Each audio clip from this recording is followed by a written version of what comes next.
జగన్ పక్కన కడపకి వెళ్ళారు 3 రోజుల పర్యటనకి. ఆయన విమానం దిగటం, ఇక్కడ ఈలోపు టీవీ ఛానళ్లలో బ్రేకింగ్ న్యూస్లు, జగన్కి నోటీసు, హైడ్రా నోటీసు, కూల్చేయబోతున్నారు లోటస్ పాండు అన్నటువంటి. అయితే తాజాగా వాళ్ళ వర్గం చెప్తున్నటువంటి లెక్క ఏంటయ్యా అంటే, ఇది హైడ్రా ఎట్లాంటి నోటీసు ఇవ్వలేదు. ఎందుకంటే అసలు ఆ లోటస్ పాండ్లో జగన్ కట్టుకున్నటువంటిది కాదు ఇల్లు, అది రాజశేఖర రెడ్డి హయాంలో ప్రారంభించినటువంటి కన్స్ట్రక్షన్. అది హుడా ఏదైతే హైదరాబాద్ అర్బన్ డెవలప్మెంట్ అథారిటీ ఇచ్చినటువంటి ఫ్లాట్ను కొనుక్కుంది, అంటే ఫ్లాట్లు అప్పుడు అమ్మింది, అది అలాంటి ఫ్లాట్ కొనుక్కుని కట్టినటువంటిది.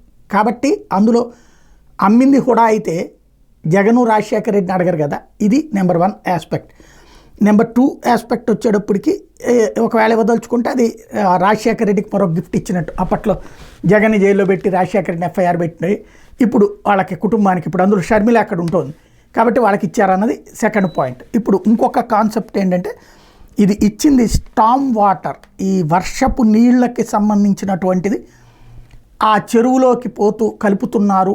వర్షపు నీళ్లు చెరువులోకే పోతాయి, ఇంకెక్కడికి పోతాయి సాధారణంగా. అయితే ఆ స్టామ్ వాటర్ అన్నటువంటిది అట్లా కలవడానికి వీలు లేకుండా చర్యలు తీసుకోవాలి అంటూ, లేదా వాళ్ళ ఇంటికి సంబంధించినటువంటి మురుగునీళ్ళు ఏమన్నా అందులో కలుస్తున్నాయా, అది కూడా అయి ఉండొచ్చు. యూజీడీకి సంబంధించినటువంటి నోటీస్ అది అనమాట. తాజాగా అక్కడ ఉన్నటువంటి వర్గాలు చెప్తున్నటువంటి లెక్క.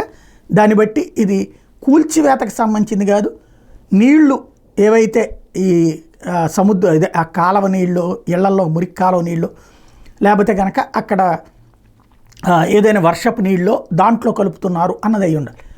కార్పొరేషన్ కనుక అండర్ గ్రౌండ్ డ్రైనేజీ పెడితే నీళ్లు అటుకే పోతాయి, కానీ వీళ్ళు తీసుకెళ్ళి కాలువలో దాంట్లో కలపరు కదా చెరువులో. కాబట్టి అక్కడ ఏం జరిగిందన్నది ఇక స్పష్టత రావాల్సి ఉంది.